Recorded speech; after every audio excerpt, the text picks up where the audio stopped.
Awesome. Good afternoon, everyone. Welcome to today's Topic Tuesday webinar featuring student employment. My name is Seth Koheiser, and I work as a graduate assistant within orientation services at the University of Iowa.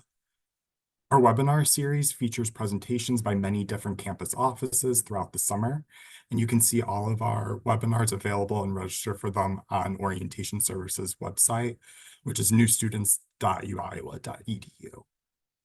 We will be utilizing the live Q&A feature during this presentation. So if you have a question, please type it into the Q&A chat function and our team will work to answer questions through the chat. There will also be an opportunity at the end of the presentation where we can have our presenter answer questions live. If you want to access this material after today's presentation, you can find the link to our YouTube page on Orientation Services website, newstudents.uiowa.edu. At this time, I would like to introduce my campus colleague, Josh Fromm, representing the Pomerantz Career Center. All right. Thank you, Seth. Really appreciate it. And thank you, everybody, for taking some time this early afternoon. Well, it's early afternoon here in Iowa, depending on where you all are at. But thanks for joining me today. I work in the Pomerantz Career Center here at the University of Iowa. My exact title is Senior Associate Director of Student Employment Programs, but for all of you who have had job titles in your career, that doesn't always say what you do for a living. So I always tell students and parents I'm kind of the king of everything professional development within the Career Center and with regards to student employment. Today, I'm really excited to talk to you about student employment on the University of Iowa campus, how it works and why it matters. I think everybody knows that students typically want to start working to make a little money, right? College is expensive. There's a lot of things that go into the cost of college, and employment can really help provide that additional support. So that's obviously something we'll talk about today and what they can expect with regards to that at the University of Iowa. But I also want to have you focus too on, and we have students focus a lot on the professional development aspect of student employment that I think sometimes gets overlooked. I think employers now want students by the time they graduate or go for internships. Okay, I know that seems in the far distant future at this point, but it comes pretty fast. They want to see students who have job experience, have internship experience. And the good thing is at the University of Iowa, we can help provide that. We also have a team of myself and my professional development intern at the Career Center, plus 1,400 plus student supervisors on our campus who supervise at least one student that help with the professional development of your student once they get a job on campus. So I'm going to talk a little bit about what those programs entail here first, and then we'll get really into the nitty-gritty of student employment and the numbers and stuff like that. So we have a program that was created this about 11 years ago. Stands for it's a UI STEP program, stands for Student to Employed Professional. That's really what we want your students to become, right? They're going to school, they're learning in the classroom, but they're also learning in the workplace. They're learning how to be a good employee. They're understanding how their classroom stuff will translate into a real world work experience. And we try to help them do that through a number of parts of the UI STEP program. So first and foremost, they can take this at any point during their academic career. It'll be a 2-credit-hour elective. We have a UI STEP career development course that is specifically tailored to our student employees on campus. So we do a lot to talk about the benefit of their student involvement. And then we do a lot of things to help them understand, okay, I'm involved as a student. I have this job. How do I sell it to employers? So we'll do resumes, we'll do cover letters, we'll do LinkedIn profiles. We'll talk about professional workplace email etiquette and things like that. We talk about interviewing skills. So we really run the gamut in that course of everything that's going to kind of set them up for success long-term. And what I always like about this course, teaching it for so long, is that students are gaining information in this course that they're going to continue to use throughout your career. So no matter how long in maybe your own career that you are at, where you're at in your career, you still are going to use your resume if you want to get promotions. You're still networking, right? You're still interviewing. You're still talking to people on a regular basis through your job. So a lot of this gives them access to what students like to call real world knowledge, right? So I call it, a lot of it, I call it adulting 101 in my discussions with them. So that course is available that they can take throughout at any point throughout their academic career. I have students from freshmen to seniors that take the course. Even I've had grad students take it before. Will be relevant at any time, so they can look out for that.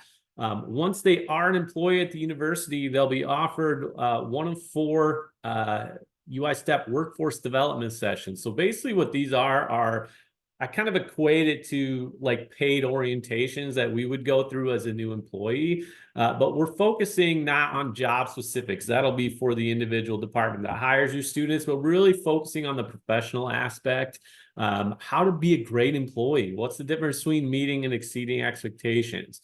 What are habits you need to get into to make yourself stand out as a student employee? I firmly believe that the habits they get into now and in their part-time jobs are going to carry over. We talk a lot about the little things that they're learning on their student job. We talk a ton about transferable skills. So whether they're doing something in their field or not with their student job, employers still care about that. And we want to talk to them about being intentional with their experience, identifying the skills they're learning as they go through their employment experience. And then again, how do you sell that to an employer down the road for higher level jobs when they get to internships, full time, even grad school, which that process is very similar. And then, as I mentioned earlier, there are over 1,400 student supervisors on campus. If any of you have been a supervisor before, I remember the first time I became a supervisor, they're like, "Hey, Josh, you're good at this job now. Here's a team of 15. Go get them."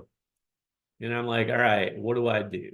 Right. So it's a little bit challenging. And student employees, if you're supervising student employees, and I have one myself, it can be challenging because there's a built-in retention issue, right?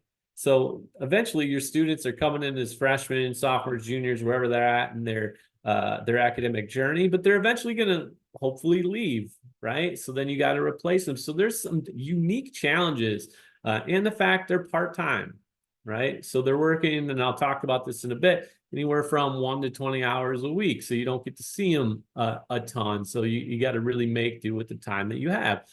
So our supervisors really do a terrific job with the students and become kind of mentors, almost like a second family like situation in a lot of cases. So we've developed a set of workshops. We do 8 or 9 of them each semester. And rotate some in and out, but all student supervisors can attend this. They're all an hour and a half in length. They're professional development in nature, and try to make them better. The goal is to make them better student supervisors. So we talk about anything from the pre-employment process to training student workers to generational differences and how to attack that, how to train different learning styles. So we're going, we got a ton of different topics that focus on a different aspect of professional development. So we want to create an environment for your student that is the best learning environment that they can have in the workplace. We want to show them for their future job, what does a good supervisor look like? What does a good environment look like? So a lot of resources within this program with some of my campus partners who teach some of the courses and workshops to really make it the most engaging experience with your students as possible as they work on campus. Just to show the value of some of these supervisors to your students, about 7-8 years ago now, I created a Supervisor of the Year award. Honestly, I did it just because I wanted to say thank you to a few of our student supervisors. So I created like a little 4-step nomination process, put it on kind of a nice looking flyer, shot it out, mass email to students, asking them to nominate their supervisors. We all get bombarded with emails. Students do too. Getting them to respond is a big challenge, right? So my goal is hopefully just to say thank you to 5 or 6 that got nominated. Yeah, within a week, I had 90 some nominations. And now on average, every year, we basically have anywhere from 90 to 110 nominations. I had a student last year write 7 pages.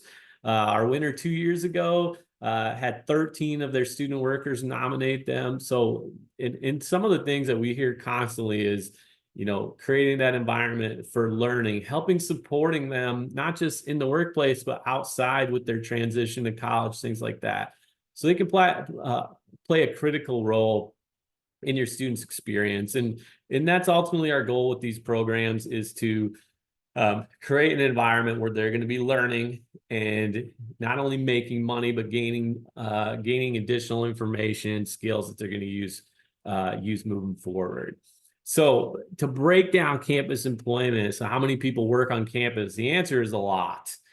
So at the end of the spring semester, we had, it's a record since I've been here since 2013, we had about 8,800 students that were on student employment appointment at the end of the spring. Of those, about 7,000 to 8,000 a year are part-time. The rest are considered work study.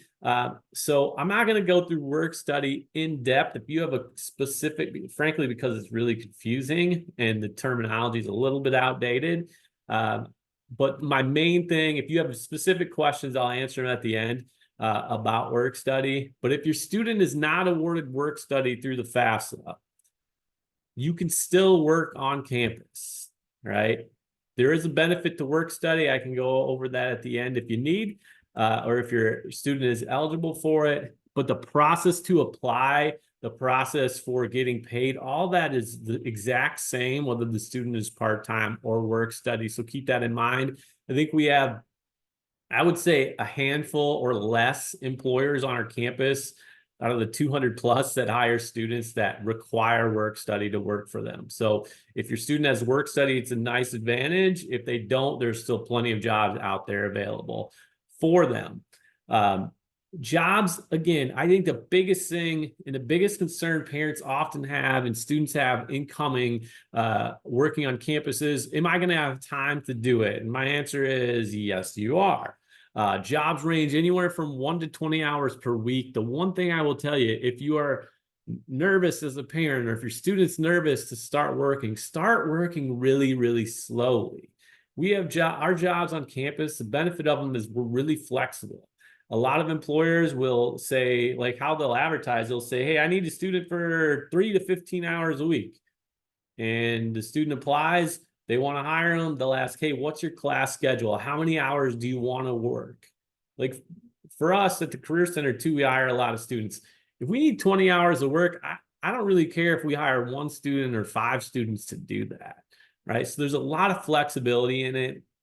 I think that's a big benefit of working on campus as well, is that we know when finals are, we know when midterms are, right? We do implore students to be professional and, communicate if they're struggling with time and stuff like that. But what a lot of students will do is they'll start slow, and as they get more comfortable, week 4, 5, 6, they get the hang of this college thing, right? They start adding some more hours onto their schedule. So, there's some hours that I'll have my student will be really busy and she doesn't have a ton of class stuff, so she'll work close to 20 hours, and others she works 6 for me, right? So most instructors are going to be very, very flexible with that. The one thing too, there are more jobs to start the fall than there is any other time throughout the year. We will always have student jobs available. There'll always be some posted, but what I tell students is the longer you wait, the less picky you can be about what types of jobs you can get. I think the one thing too that's cool about student employment, a lot of people think of employment on campus, just maybe you think of a couple departments. We have 200 plus departments that hire students, right? We have our larger employment teams that hire a lot. Our rec services, our housing and dining, our IMU, our libraries hire a ton of students, but there are so many other niche opportunities that students can get on this campus. One thing I'm really proud of, especially over the last couple of years with inflation going nuts, is we've done as good a job as we possibly can at the university of staying as competitive with our community jobs as we possibly can.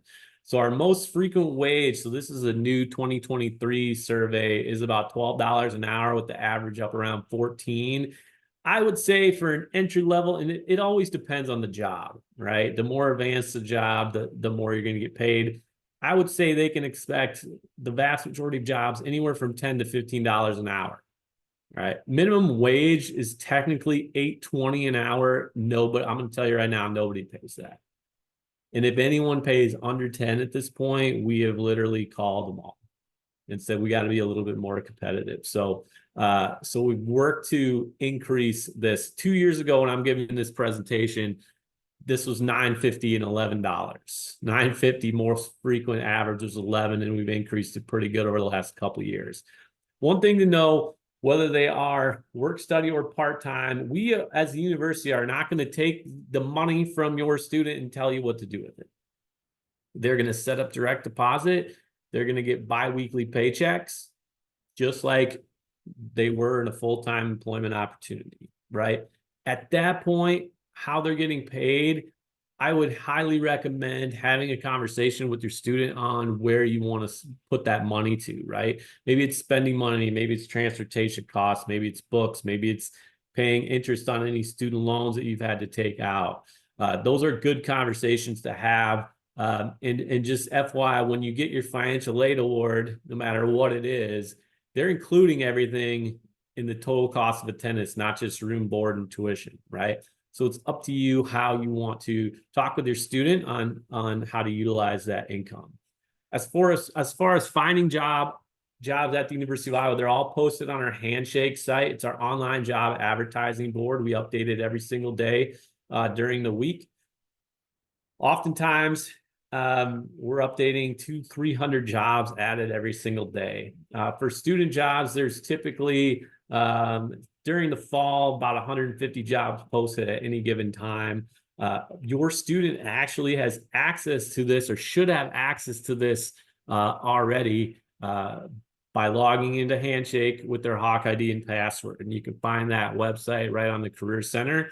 They can log in and start looking for student jobs even this summer to see what's available. I think this morning when I checked, we had around 80 jobs posted already looking for students for the fall, and that's only going to ratchet up as we get closer to the semester starting.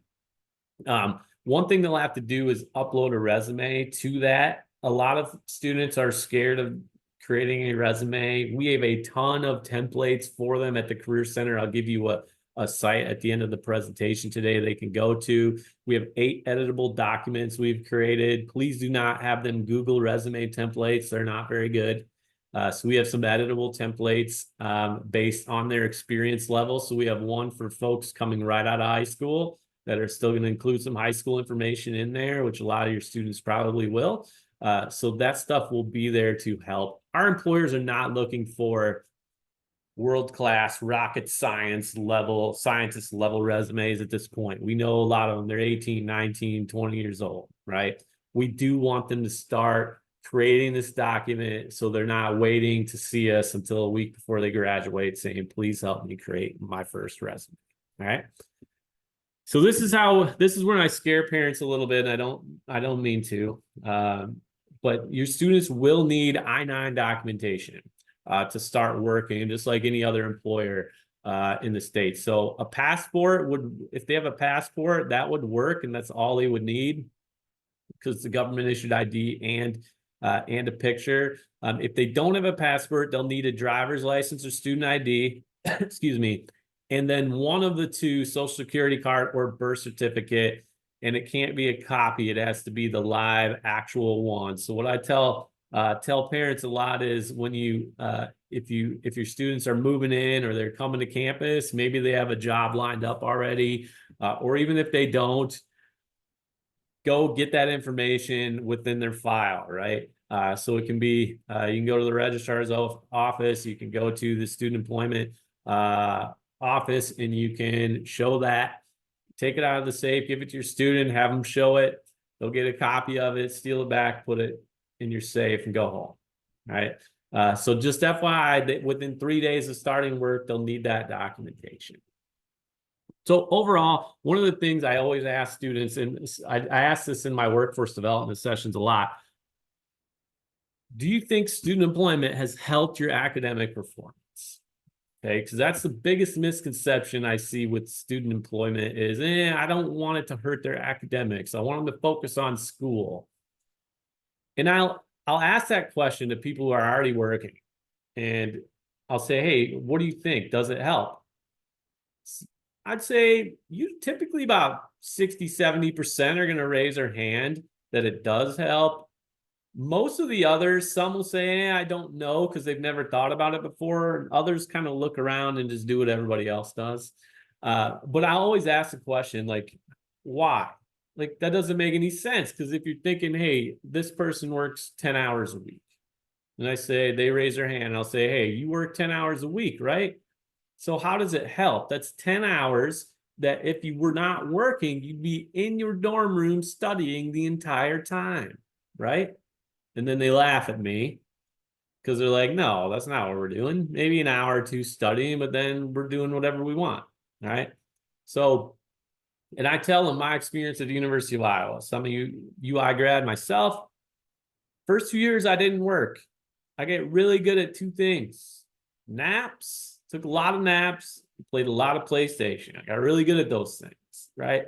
So if you think about, so when you think about it, the answer they always give on why is time management, structure, all right? I think it's some additional things. I think the increased awareness of campus resources is huge because they're working on campus.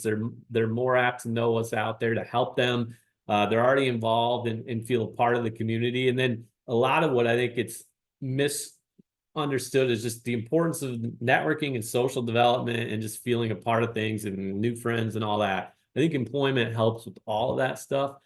But when we ask students, they say time management structure. Because if you think about, especially for our incoming freshmen, you think about their lives in high school, they have school from 8 to 3, right? And then they go to band practice or sports or whatever it is they're involved in. If you're really lucky as a parent, they come home and have dinner with you, and then they do homework or hang out with friends, and then they do the same thing every day, Monday through Friday. And when you're students, some of them maybe have gotten their schedule already. But once they get their schedule, they might be like, hey, mom and dad, I have one class on Friday, right? Maybe it's an hour class, 50-minute class. Let's say it's an hour class on Friday. You got 8 hours of sleep. Let's be real. For me, it was either 4 hours or 12 hours, very little in between. But for this example, let's say 8 hours plus 1 hour of class, at least 15 hours in the day. Like, we would love to think they're studying the whole time. They're not, right? They got to have a social life, friends. Studying will be part of it, absolutely.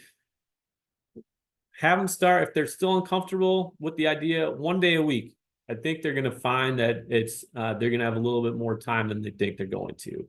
So one of the things we've done since 2005 actually is calculate, how do our students do that work on campus?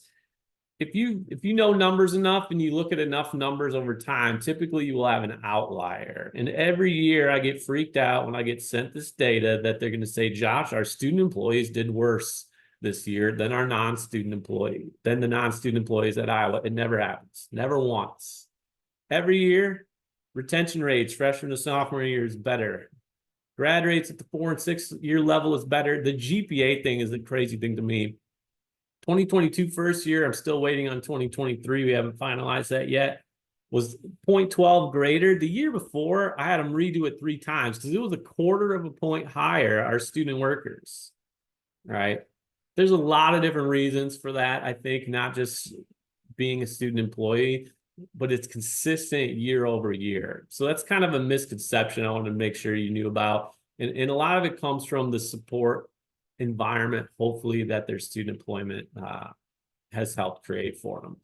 So honestly, why should they work their first year? In my mind, is to already start as a freshman to differentiate themselves from other students they're competing with for opportunities down the line, right? So I have an example over on the right of this slide. You know, employers are looking at things like, yes, their academics, their GPA, but even more because more people have college degrees than 20, 30 years ago, right? So it's not quite the differentiating factor as it was. So they need to have additional stuff outside of the classroom to help really showcase that they can take their classroom information and build upon that in a real world setting, right? So a few resources as I finish up, and I'll take any questions that you have. I see that there's a couple up there already. Those resume reviews. So here's the link to that. So some really great examples to help them get started. Even if they had already completed a resume, That'll be good to help see if they're maximizing its effectiveness. Some of the UI step programming that I do, if you want to look in for more information on that, you can. Within the Career Center, we actually have fall daily walk-in hours from 10 to 2, Monday through Thursday. So they can create an appointment with the career advisor, but they can also, if they don't want to talk to a guy like me, they can walk in and just say, hey, can someone look at my resume? We have student peer interns that are trained on resumes, LinkedIn job searching that will meet with your student right away. All right, so that's a great resource for them as well. All right, so that's enough of me talking. So hopefully that gave you a little gist of what student employment is like here at the University of Iowa, and I'm happy to take any of your questions. RA jobs, so just to go through that one question in the QA, you can post them in the QA, I'll answer them as we go. RA jobs, so that's not specifically through student employment. There's a number of credentials that are needed. They're going to have to be sophomore, at least. There's certain GPA requirements, so they would go right through the housing office.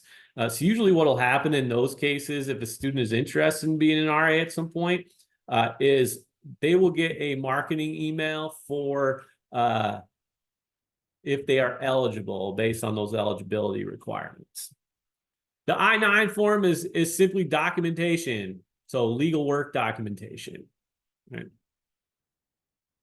Great, Allison. The question: Tippy School of Business. Absolutely. So they'll hire office assistants. They have a number of different jobs within Tippy. A lot of faculty need support as well. I actually have 2 grad students that just graduated from Tippy that are a TA. I teach for the College of Business as well. That are TAs and graders for my courses. So there are a number of opportunities there. The cool thing on Handshake is students have the ability to filter and sort out based on the type of job that they're looking for, right? The great thing is on-campus employment, there's not going to be a ton of job postings, whereas we also post internships and full-time jobs on that same site. There are right now over 41,000 jobs on that thing, right? So how they use the filters is critical. Once they break down on-campus student employment, it's a heck of a lot more manageable for them. And then they could search for industries, job functions, departments, that type of thing that can be helpful. So state residency. I know the basics of that, but I would go to the registrar's office website that will give more details. There are so many little qualifications that a student needs to have. I know 30 hours a week is the minimum for a year, and they have to have a number of things through the state of Iowa. We do state law limits on-campus employment to 20 hours a week. So what students looking for residency often do is they'll maximize that on-campus job, and then they'll work a community job as well. The great thing about Iowa City and the community, a lot of you have probably been here, but some of you may have not. The community and university is really woven closely together. So there are a lot of jobs really close to where your student will be located, right in that area. But if it's not associated, when we term things on-campus employment, anything not University of Iowa affiliated is off-campus employment. So it could be right across the street from our Pentecrest or where your student lives and to be considered off-campus. But those jobs will post on Handshake as well. But definitely, if that's something that's a long-term goal, obviously there's a ton of advantages of being a resident from a cost perspective. The registrar's information, if you search on the UI website, will have kind of a breakdown of what you need to do there. Yeah, so Sarah, great question on the timeline for applying to jobs. Here's what I tell students now. The worst thing that's going to happen is the employer is going to say they're going to have to sit and wait, or the employer is going to say, hey, why don't you wait a little bit? But the reason they're posted now is because I tell employers to do that. So if you want a student who is really gung-ho about working and really wants a job in the fall, don't wait till every other employer is posting when the fall starts. I would post in June. That's what I tell them. So then when students have orientation, they might start after that looking for jobs. And a lot of our students, if you do that, if your student is really proactive about it, those are the students I want to hire personally. So now, right? And they'll keep posting. The one thing, if you do it now, some will reply right away. Some they'll sit on the applications for a little while. So just keep that in mind.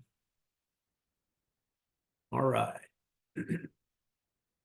Yeah, so athletics, people, here's what I would tell you, and I'm just going to answer this too. Athletics, the two most popular jobs I get asked about in place to work is somewhere in athletics, because people like sports and want to be involved, and somewhere at the hospital. Those jobs will post on Handshake, but I'm telling you, they don't post every job. It's like a real job search for campus employment. We will advertise some, but it's not required. A lot of jobs happen through word of mouth, networking, that type of thing. If they want to work somewhere specific, my advice, and I'll be at in person, becoming a Hawkeye fairs and stuff like that, is always going to be to students. Go to the source, email someone that works in that department, get a head start on other students. Again, get in the habit of being proactive.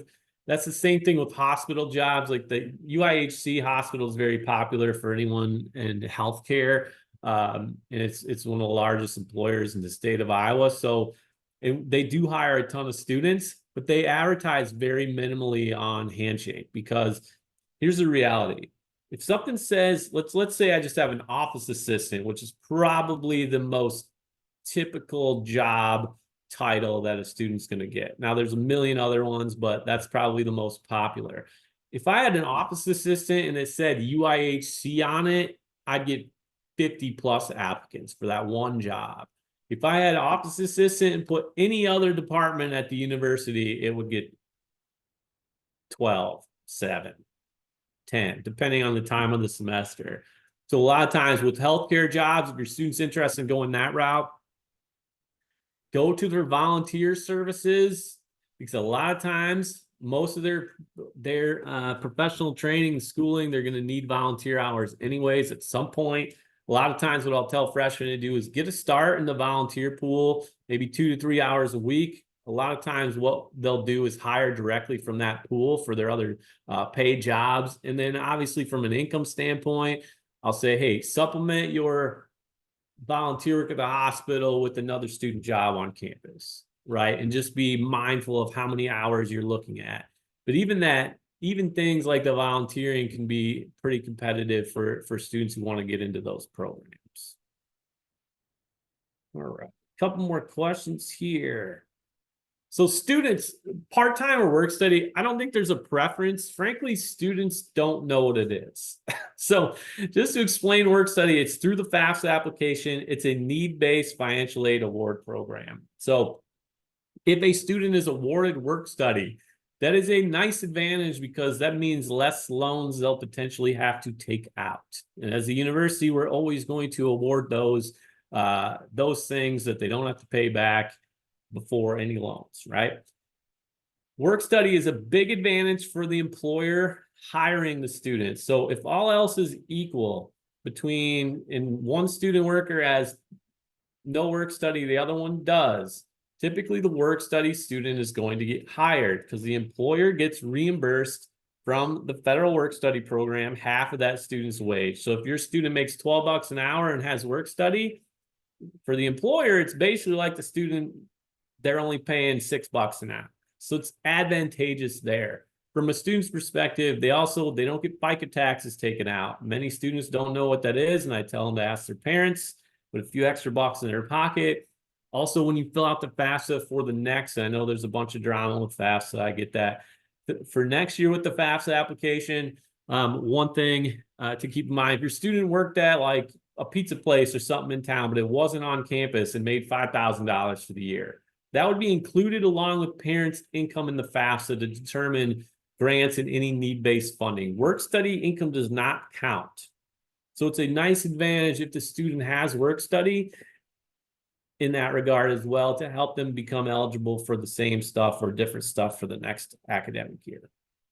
So I hope that explains the work study conundrum a little bit. So you'll know if you Katie, to answer your question, you'll know if you qualify for work study based on your financial aid award letter. Your students should be able to find that on My UI, and I'm guessing they're going to get quite a few emails from the financial aid office where they can see what's been awarded. So that's where you're going to check for that information. Job shadowing, Diego, great question. Depends, but yes. So a lot of times through their program and through their college, whatever college they're going to, if they're pre-med or if they're biology, whatever they might be, talk to people and advisors within that program. Sometimes they'll help set that up. With just, it depends on what they're getting into, just for patient privacy purposes and things like that. But job shadowing does happen quite a bit.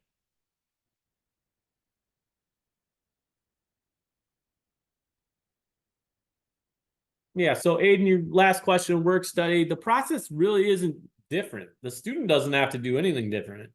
If it's on their financial aid award, here's how it's going to work. They're going to apply to jobs just like any other student's going to apply to jobs. Once an employer wants to hire that student, the employer, not the student in this regard, has to do an appointment form. And all they have to do is set the student up with work study appointment, and that's it. The student doesn't have to do anything additional. So once it's awarded on the FAFSA, it's pretty simple. Even if the student doesn't know they have work study, but maybe you know, as a parent, if we go to fill out an appointment, there's multiple appointment types, and a student has work study, it's automatically going to transition us to that work study appointment, if that makes sense. So no additional work on the student's behalf there. Right. I think I covered most of these. Is there any additional questions that anybody has? Really good questions today.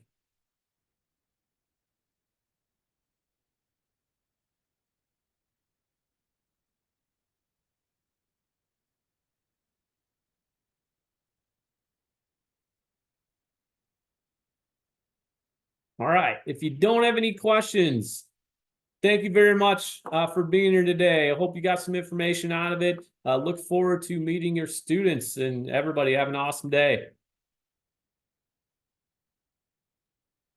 Awesome. Thank you, Josh. As a reminder, this content can be accessed on Orientation Services YouTube page, which can be found through our website, which is newstudents.uiowa.edu. Thank you all for taking the time to attend today's Topic Tuesday webinar on student employment. And then Aiden, I have one more question that just popped up in there real quick. If they're eligible for work study, no matter how much it's worth, if it's $1,000, again, they'll earn that income, so it doesn't come directly to them right away. It happens throughout the course of the semester. So if they got a $200 paycheck bi-weekly, that's 200 out of their 1,000, if that makes sense. And then a lot of times what'll happen if they get 1,000, they're just transferred over onto what's called a continuous appointment. But if we have any money available, now this depends because on the year, how much students the government gives us and how much students are utilizing it. Sometimes we can add additional work study on there, but the vast majority of students, it's just gonna, again, it's not gonna be anything on their end. They're just going to, once they make 1,000, their appointment's just gonna change. Hope that helps. Thank you, Diego. I appreciate that.